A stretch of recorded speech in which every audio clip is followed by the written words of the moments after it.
In an age of steel, storms, and spirits, long before legends were written in ink, they were forged in blood. This is the story of a boy born between two worlds. A boy named Wind, the half-breed who would one day shake the heavens, or some might say, scorch the earth. The runt of the village, age 9, Wind was born in the remote village of Yorimura, a dirt-poor settlement tucked between mountains and fog. His mother, Akiyama Hana, was Japanese, soft-spoken, kind and gentle. But his father, a wandering African sailor, his name long lost in the winds of rumor. And so Wind emerged into the world with dark skin, deep hazel eyes, and midnight curls, features that made him stand out like a torch in a cave. His siblings, Reina, Suki, and Taro, were fully Japanese. They shared their mother's pale skin and straight black hair. Wind looked nothing like them, and that alone was enough to earn him scars. His stepfather, Kenyoto, hated the child, hated the reminder of Hana's past, hated Wind's existence, hated the whispers the villagers muttered behind him. Kenyoto was a burly man, once a low-ranked samurai who never made anything of himself, drowning in resentment and cheap sake. And Wind, small, thin, quiet, a perfect target. Wind, 9 years old, kneels outdoors in the cold rain, holding buckets of water at arm's length. His arms tremble hard. Kenyoto, voice booming. Higher! Runt! A samurai raises his arms higher than that. He kicks Wind in the ribs. The boy coughs, nearly dropping a bucket. Reina watches from the doorway, tears in her eyes. She wants to help, but fear roots her feet. Kenyoto screams, "You're weak, because you're not one of us. Your blood is filthy." The villagers watch but turn away. They pretend not to hear the strikes, not to see the bruises, not to care. And Wind quietly absorbs it all. His silence becomes a shell. His rage becomes a seed. The birth of revenge, age 11, 2 years pass. 2 years of abuse from his peers, the villagers, and Kenyoto. At 11, Wind is still the smallest boy in the village, but no longer the weakest. Every night after abuse, he trains in secret behind the house using a broken wooden stick. Footwork, breathing, wrist control, movements he mimics from watching wandering Ronin train outside town. He studies their stances from afar, like a hawk watching prey, copying every angle until the moon dips behind the mountains. But no training prepares him for what happens next.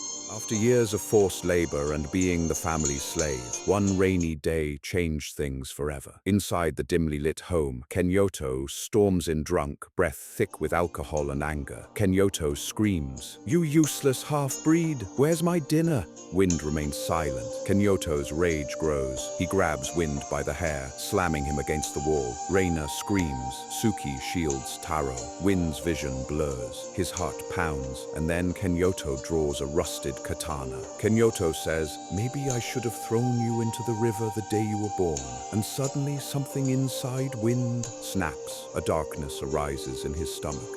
Wind reaches for the only weapon near him, a blade used to chop vegetables. Kenyoto, enraged, shouts, "You dare raise steel against me?" The man charges with murderous fury. The wooden floor creaks as he swings. Wind ducks, the blade slicing a chunk of his hair. A desperate struggle erupts. Sparks fly. Metal scrapes metal. Wind's lungs burn, arms trembling. Kenyoto overwhelms him, pushing him back, each swing faster. Kenyoto shouts, "Die like the mistake you are." Wind slips. Kenyoto raises his sword for the final strike, and Wind thrusts upward with all the force left in his shaking body. The tip of his kitchen blade pierces Kenyoto's chest. Kenyoto's eyes widen with disbelief. Wind holds one last gaze into his eyes, and then Kenyoto collapses. Reina screams. Wind drops the blade. Silence swallows the room. Wind whispering, "I didn't want to," but it's too late. A sense of relief washes over him for a split second, then he realizes. The villagers would never believe a half-breed child acted in self-defense. So before sunrise, Wind wraps a small cloth of food, ties his torn sandals, grabs his wooden training stick, and runs. Runs from home, runs from shame, runs into a world that wants him dead, or worse. gone like the wind.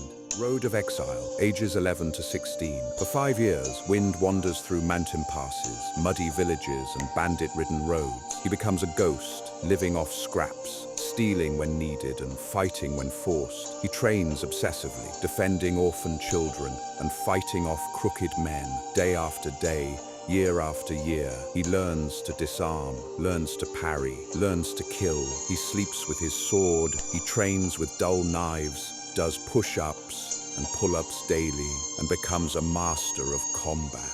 His emotions freeze into quiet steel. His body grows lean, fast, and deceptively strong. But his soul becomes a storm waiting to break. Wind becomes known as the silent breeze, the nameless drifter who appears, fights, and disappears. But destiny is not done with him. The demon of Ashen Peak. Rumors spread across the land about a mythical demon called Akurojin, a creature of shadow and smoke that steals children to feed on their spiritual energy. Villages burn, families vanish, samurai dispatched to hunt it never return. One night, as Wind travels through a forest covered in ghostly mist, he hears a scream, a boy's scream. Wind sprints toward the sound, branches clawing at his skin. In a clearing, he sees it, a massive horned demon wrapped in swirling black fog, carrying a child under its arm. Wind unsheathes his blade. The demon turns. Its hollow eyes glow crimson. Akurojin, growling, another soul ripe with sorrow. Delicious. Wind steps forward, silent but fearless. Upon seeing Wind's shiny blade, the demon Akurojin attacks first, a blur of shadow. Wind barely rolls aside as a claw slices a boulder in half. He counters with swift slashes, each hit cutting through the fog but not the demon's body. Akurojin laughs, its voice scraping like metal on bone. Akurojin, your pain is strong, but not strong enough. The demon spreads its wings, lifting into the air. Wind leaps, grabbing onto its arm, stabbing repeatedly. They crash to the forest floor, dirt exploding around them. The demon sinks its claws into Wind's shoulder. Blood sprays. Wind screams but keeps fighting. He remembers Kenyoto. He remembers the beatings. He remembers the fear. And for the first time since childhood, he stops running. Wind gathers all strength, twists his dual-sided blade, and slices upward, decapitating the demon in one clean arc. The fog evaporates, the forest glows again. Wind collapses to his knees, and then a pulse of light blue energy explodes from the demon's corpse. A swirling vortex of blue wind funnels into Wind's chest. His eyes glow, his body trembles. When he rises, he feels lighter, faster, stronger. Wind has gained the demon's gift, supernatural speed, and the ability to leap impossibly high, moving like the wind itself. The hero nobody wanted. Wind returns the child to the nearest village, but instead of gratitude, villagers stare in shock. Is that the half-breed? Impossible? He killed the demon? A boy like that? Wind says nothing. He only walks away. He grows in height and continues to get stronger. From village to village, he becomes a whispered legend. Some fear him, some admire him, but none understand him. Wind is powerful now, but power attracts danger. The shadow of the past returns. 6 months pass, and Wind acquires a special sword. After 3, Ronin attack him and try and steal his backpack. He swiftly sliced through the first 2, careful to not reveal his special powers. The last attacker pleads for his life by offering a sword they had stolen from a royal family in the weeks before. Wind lets him live, but keeps his sword. One night, while camping near a river, Wind senses something, a presence, a familiar hatred. He turns and sees a man in lacquered armor holding a spear engraved with Wind's old family crest. The man, "So, you really are alive?" Wind freezes. The man says, "I've searched 5 years for you. Kenyoto's brother demands your head." Wind raises his blade. "Wind, if you want it, come take it." The assassin has a long whip in one hand and sword in the other. He charges Wind.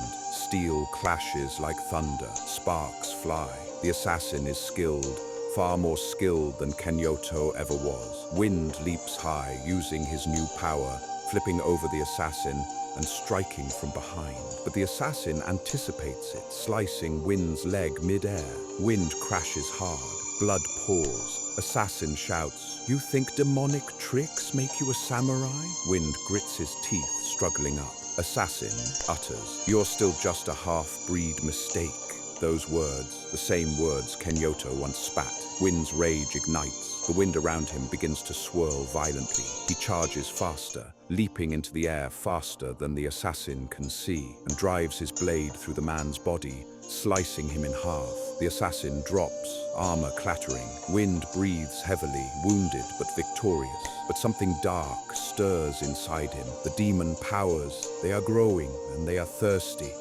After the vicious battle, Wind goes up to the mountains to heal, and vegetables, river water, and deer meat keep him revere rapidly. He tries to meditate and find peace in the solitude, but he feels a force pulling him, calling out to him. He climbs higher. Wind reaches the top of a snowy cliff overlooking a burning village. Akurojin, the demon he killed, was not the only one of its kind. A figure cloaked in black mist rises from the flames. The Shadow King, a creature he had heard about from village folklore. "So, you killed my child?" Wind tightens his grip on his sword. Wind says, "If you're looking for revenge, I've been waiting for something like you." The Shadow King grins. They both take a massive leap, and the battle begins 50 feet in the air. The Demon King attacks with a giant scythe made of condensed darkness. Wind dodges, but barely.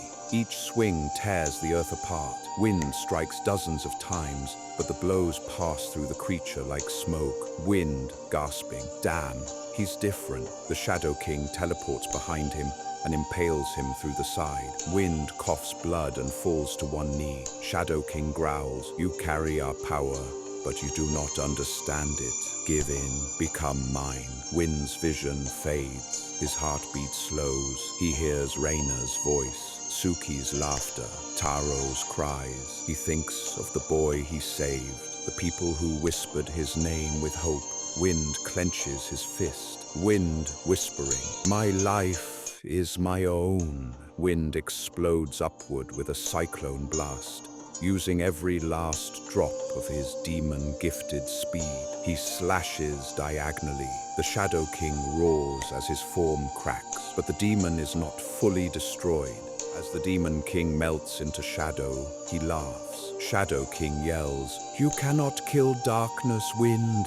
We are a part of you. We will return." The demon disappears completely. Wind collapses, barely conscious, snow turning red beneath him. He breathes heavily, staring at the sky. Wind speaks aloud, "I walked this road to escape my past, but maybe I meant to face it." The wind blows softly around him, swirling like a guardian spirit. Wind stands, injured but alive, staring toward the horizon, where the next storm brews. Along the coastline, he gazes into the ocean fog from the mountaintop. And so begins the legend of Wind, the half-breed samurai who would one day decide the fate of both humans and demons. But this journey is far from over. He can sense the sea calling out to him. The smell of blood and snow in the air mix. His senses heighten, and he takes a massive leap off the mountain.